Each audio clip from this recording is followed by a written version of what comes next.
और हर कोई देश को लूटने में जुटा था। प्रधानमंत्री को तो कोई पूछता ही नहीं था।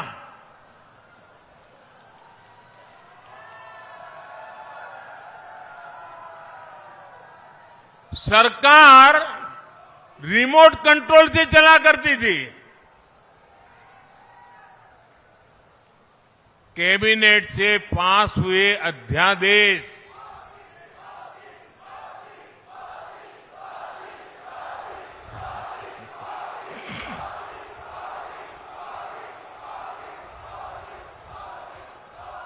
ये दो बेटे बेटी से मेरा निवेदन है, आप बैठिए, थक जाएंगे बेटा, चुनाव में बहुत काम कर रहे हैं आप लोग। आप कल्पना करिए कि कैबिनेट ने जो निर्णय पास किया हो, देश की संवैधानिक संस्था ने जो निर्णय पास किया हो, उसको उनकी पार्टी के ही एक नेता भरे मीडिया की मीटिंग बुला करके बड़े रौब से उस अध्यादेश को फाड़ के फेंक देते हैं। क्या ऐसी दुर्बल अवस्था देश को मजबूत बना सकती है क्या? आप मुझे बताइए। अस्थिरता की प्रतीक कांग्रेस पार्टी और उनका कुनबा देश को चला सकता है क्या? साथियों, आज कांग्रेस पार्टी की जो हालत हुई है, उसकी गुनहगार वो खुद है। अब देखिए, आपके यहां से राज्यसभा में कांग्रेस के एक नेता दक्षिण के हैं, उनको भेजा। क्या कभी उन्होंने राजस्थान के लिए एक भी बार राजस्थान की बात कही है? नहीं कही। आपने बड़ी उदारतापूर्वक भारत के भूतपूर्व प्रधानमंत्री मनमोहन सिंह जी के सम्मान में उनको भी राजस्थान से राज्यसभा में भेजा। ये ठीक है, वो काफी समय बीमार रहे, लेकिन क्या कभी राजस्थान में उनको फिर से देखा आपने? और अब उनके एक दूसरे नेता को आपने बचाने की कोशिश की राजस्थान वालों ने। जो लोग चुनाव नहीं लड़ सकते, चुनाव जीत नहीं सकते,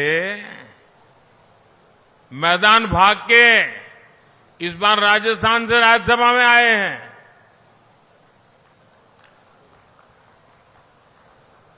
कांग्रेस की इतनी हाल खराब है भाइयों। अब देखिए, कांग्रेस ने देश पर 60 साल तक राज किया। इसी कांग्रेस ने हमारी माताओं बहनों को शौचालय, गैस, बिजली, पानी, बैंक के अकाउंट, ऐसी छोटी छोटी चीजों के लिए तरसाया। इसी कांग्रेस ने परिवारवाद और भ्रष्टाचार का दीमक फैलाकर देश को खोखला कर दिया। और उनके इन्हीं पापों की सजा आज देश कांग्रेस को दे रहा है। और खास करके देश का युवा इतना गुस्से में है, वो दोबारा कांग्रेस का मुंह देखना नहीं चाहता है।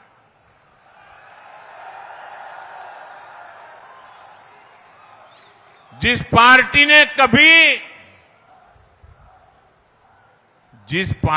कभी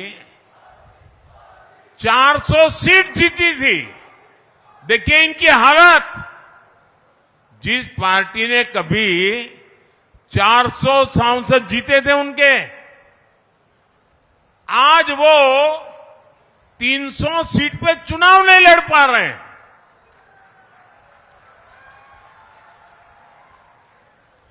आज कांग्रेस की हालत यह है, उनको उम्मीदवार नहीं मिल रहे हैं। इन्होंने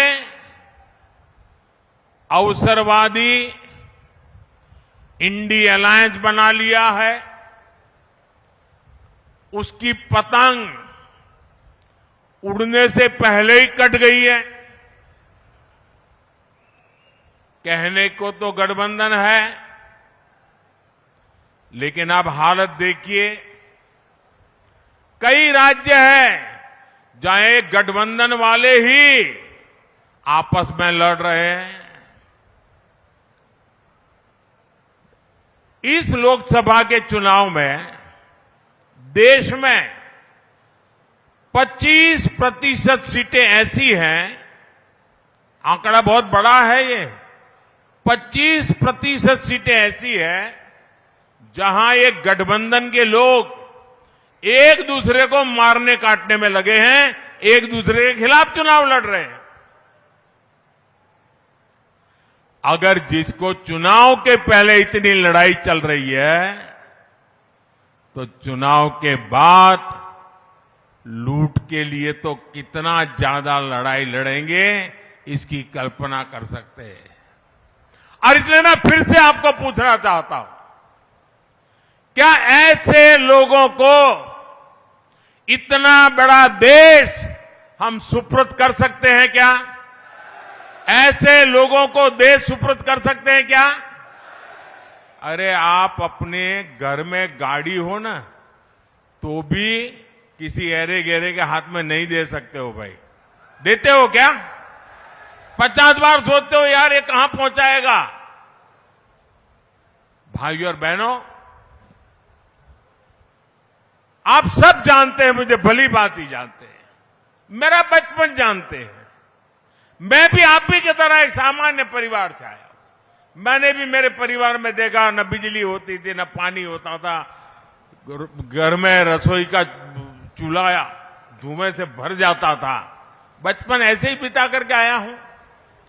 लेकिन जब आज यहां पहुंचा हूं, तो मेरे दिल में यही रहता है कि बचपन में जो कठिनाई मैं मेरी मां को भुगतते देखता था, मैं ऐसी कठिनाई मेरे देश की एक भी माता बहन को नहीं देखना चाहता।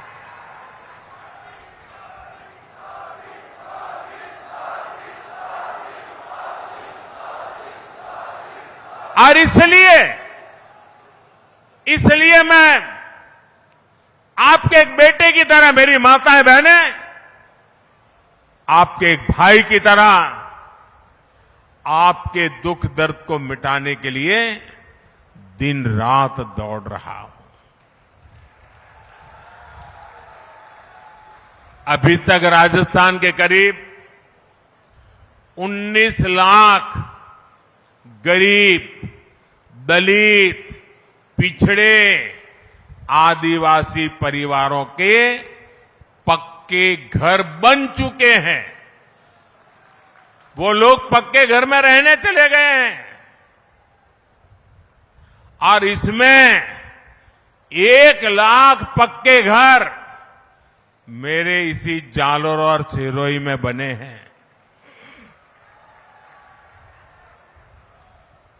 एक घर बनाना होता है तो कितनी तकलीफ होती है, वो आप भी जानते हैं। अकेले इस इलाके में गरीबों के लिए मोदी ने 1 लाख पक्के घर बना करके दे दिए। इसलिए नहीं कि पैसे है इसलिए काम हो, दिल में एक दर्द पड़ा हुआ है।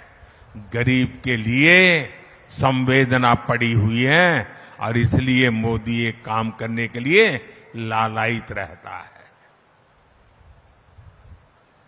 अच्छा, आप एक मेरा काम करेंगे? ऐसे नहीं, हाथ ऊपर करके बताइए सबके सब। देखिए, चुनाव में आप घर घर मिलने के लिए जाते होंगे, चुनाव की चर्चाएं होती होगी। अब हमने इतने घर बनाए, नल से जल दिया, गैस का कनेक्शन दिया, लेकिन हो सकता है अभी भी कुछ जगह पे कुछ लोगों को घर मिलना बाकी हो सकता है कुछ लोगों में पहले परिवार में एक साथ रहते थे, अब अलग रहने लगे तो उसके पास घर नहीं है। तो मेरा एक काम करना, आपको ऐसे जो लोग ध्यान में आए कि जो इस योजना के हकदार है लेकिन अभी तक उनको मिला नहीं है, मोदी की तरफ से उनको गारंटी दे देना कि मोदी तीसरी बार आएगा, घर पक्का